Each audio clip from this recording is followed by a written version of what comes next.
Står i kön på Sibylla för att donna smakar skit. Magen mullar som en såg på maskin på mäten med för jävla tid. Framför mig en ung filur, efterhand så är det min tur. Men det kanske är en fråga. Då svarar han: Men tänka, jag vet inte jag. Varför i helvete står du bara där? Bestäm dig någon jävla gång, det är fler som är hungriga här. Att råka ut för såna skit är inget som jag vill. Ännu en sak som jag stör på, nu ska vi höra några till. Badbussutgång och vissa badhus långsamt att när jag står i kö. Ungarskriget på som du vill, trottoar, helvete där täckt med snö. Dammsugskällor, knackar på din dörr, brissnabb och glass kommer aldrig som förr. Byggar en natt ger från sin sörr, hjulen på cykel och ret för snurr. Alltid någon jävlig sak som lager i min bak. Hej! Alltid någon jävlig sak som lager i min bak. Hej! Sitter på vägen hem i en skabbig söndagsbuss. Den stannar upp och med kliver på om inte man omringad av smuts. Han höjer blicken och tar satsen självklart bredvid min plats. Med alkis käft och skit ja, predikar han om hur han blev man. Men för i helvete, sätt någon annanstans. Han ilsnar till. Jävla styris, kom igen, ge mig chans.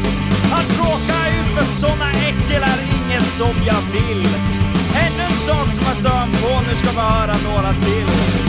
Flygbussar som inte flyger en skaptia ger ingen vinst. Jag var en charmandor med motstånd och skört med umgänget så jag allra minst. Bonus och öl så fort du får chansen. Folk som dansar och fågeldanser. Berget med katt och bök på Skansen. I duscharna fjumma såg jag alltid Skansen. Alltid någon jävlig sak som lager i min bak.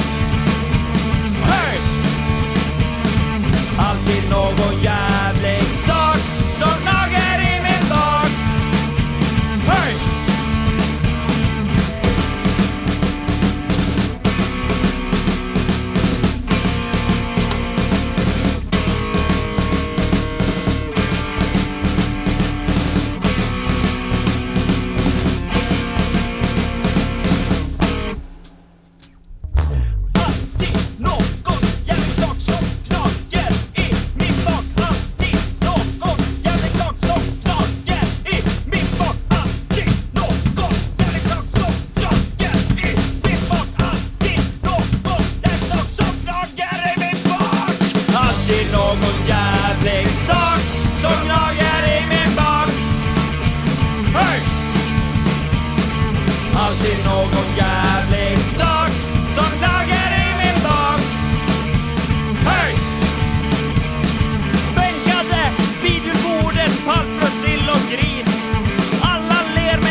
Ge er för helvete, snackade massa skit. Tomten delar inte utklappad i farsan full på sprit. Att ljuga för små barn är inget som jag vill. Ännu en sak som jag stör på, nu ska vi höra några till. Alla lätt kränkta jävla tv-shop med tv-tablå. En liten hund som åker väska, Steven Hake svär den går. Från 50 kilo kärlek, tommen och skuld. Kineser bok som säljer guld. Torkar mig i röm, upptäcker en bull. Lajvare med målad papull. Alltid någon jävlig sak som gnager i min bak. Hej! Alltid någon jävlig sak som gnager i min bak. Hej! Jag som klackskor till exempel. Vars korta jävlar känns ännu mindre. Och jag får basister bättre än mig på gitarr. Men lik förbannat spela bas. Men värst av allt var fan var Kevin. Vår trummis. Han aldrig kan hålla med mig och GV. Ska fan byta ut honom mot en drömmaskin. Alltid någon jävla